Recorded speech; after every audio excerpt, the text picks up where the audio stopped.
Este video es netamente educativo y no sustituye la terapia o el diagnóstico profesional. Si usted o un ser querido está pasando por una crisis, busque ayuda inmediatamente con un profesional de la salud mental. En la mayoría de las historias humanas, el hijo termina siendo el objeto de amor más puro y de más cuidado, pero hay algunas circunstancias en las que ese hijo se termina convirtiendo en el objeto de sentimientos más negativos y violentos, y terminan siendo depositarios de comportamientos oscuros, a veces siniestros e inimaginables.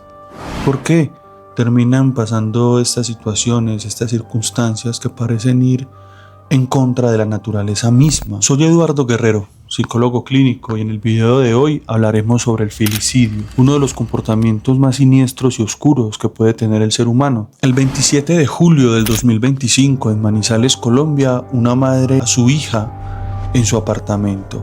Los vecinos la describían como cariñosa, como amorosa y como atenta con ella.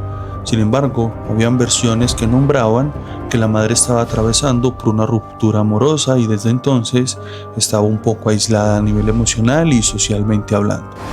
Pero la pregunta que queda en el aire es si una ruptura amorosa es suficiente para que el amor hacia una bebé o una niña se termine convirtiendo en odio y agresión. Pero los padres no son exceptos de esta conducta. En el 2020, el 17 de diciembre, una niña de tan solo 18 meses de edad fue reportada como desaparecida. Al día siguiente, su cuerpo fue encontrado.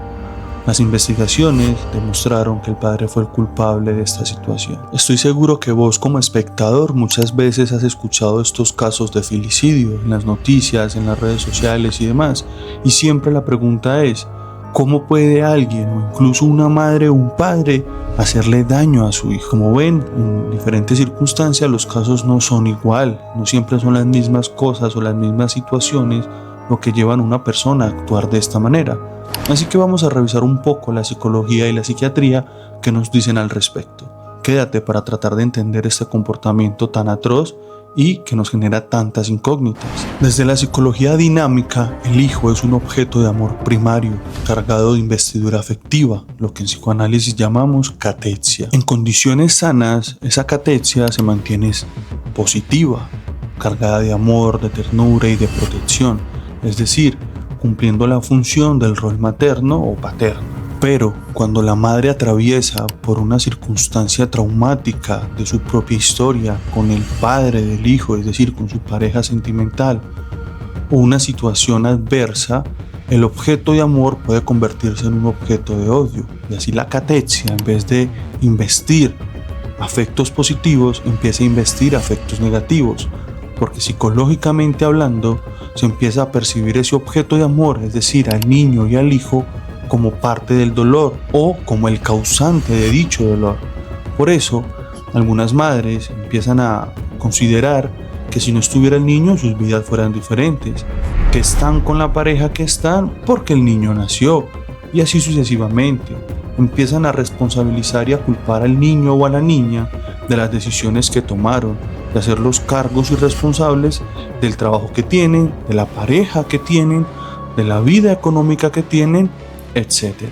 Por ejemplo, si hay una ruptura de pareja, el niño o la niña puede ser visto como una extensión del otro, de ese otro progenitor. En ese sentido, el enojo o la agresión destinada a la otra figura paterna se desplaza al niño, porque recuerden, es visto como una extensión de ese otro a quien quiero agredir. Ahí termina sucediendo una especie de proyección. Empezamos a proyectar en el niño o la niña lo que realmente estamos sintiendo hacia su progenitor, su padre o su madre, que realmente es el odiado por la persona que empieza a modificar la catexia afectiva positiva por una catexia afectiva negativa. Esto es lo que Sigmund Freud llamaba como desplazamiento de catexia y Melanie Klein lo llamaba como escisión, es decir, cuando el objeto amado se termina convirtiendo en el objeto odiado.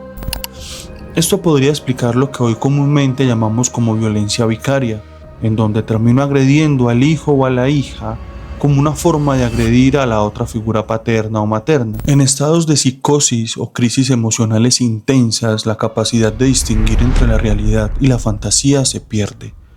Igualmente, la capacidad de distinguir entre el hijo real y la representación simbólica que tengo de él en mi fantasía se pierde. El amor y el odio, que en la mente humana siempre coexisten de forma unida, pueden encontrarse de una manera desregulados, y la agresión puede dejar de ser simbólica y volverse de forma literal sobre el mismo ser que antes fue amado.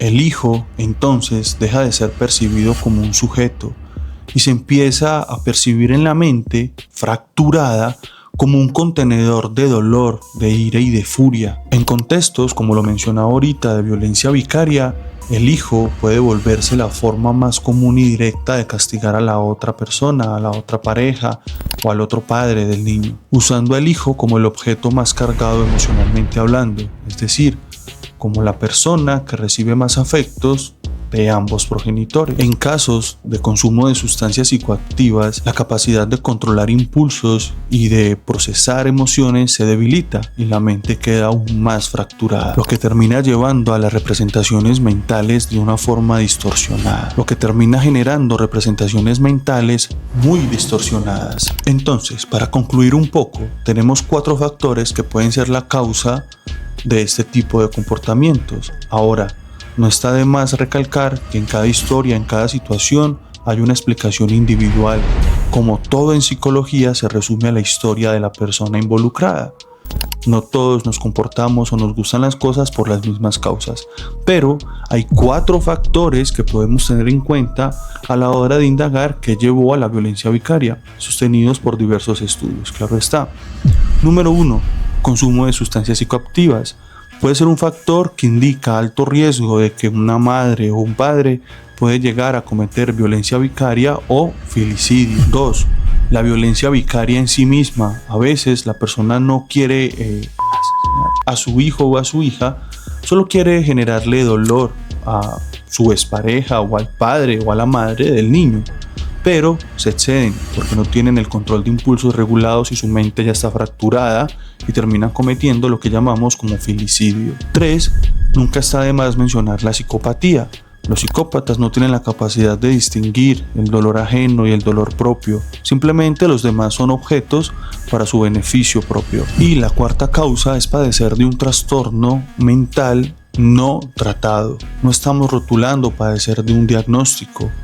Es totalmente aceptado, pero cuando un padre o una madre no es responsable con tratar su salud mental, sí podemos decir que se encuentra en riesgo de poder llegar a cometer violencia vicaria, filicidio en los casos más extremos, y no solo eso, también maltrato, ¿no? Por eso debemos ser responsables no solo con nuestra salud física, sino también con nuestra salud mental. Hasta la próxima. Paz.